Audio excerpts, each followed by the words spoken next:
আত্মীয়তা যদি টাকার উপর টিকে থাকে তবে সেটা আত্মীয় নয়, স্বার্থের সম্পর্ক। তোমার বাবার অর্থ কমলে আত্মীয়দের ব্যবহারও বদলে যাবে। কথাটা তিতা হলেও সত্য, মিলিয়ে নিও। আসলে বাস্তবতাই এমন, যার যত বেশি টাকা আছে তার তত বেশি সম্মান আছে।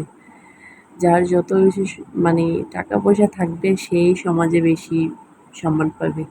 আসলে কি জানেন, মানে যখন একজন মানুষ মারা যায় তখন কিন্তু যাদের টাকা পয়সা থাকে না, গরিব মানুষ, তাদেরকেই আনা হয় কবর খোঁড়ার জন্য।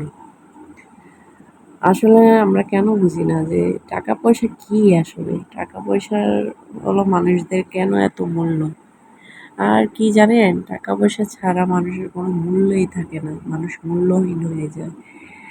এবার ছেলে হোক সেটা মেয়ে হোক, টাকার উপর মানুষের সম্পর্ক বজায় থাকে। যার যত বেশি টাকা থাকবে সে তত বেশি সম্মানী, মানে সেই মানুষটা যদি সম্মানের যোগ্য নাও হয় তাহলেও সে সম্মানী। টাকা টাকা টাকা, দুনিয়াটা আসলেই শুধু টাকার গোলাম। টাকা ছাড়া না কিছুই বোঝে না মানুষ, যে কেন এত টাকা টাকা করে। আর বাঁচতে হলে না, টাকা ছাড়া মানুষের কোনো দামই থাকে না, টাকার উপরেই সব ডিপেন্ড করে।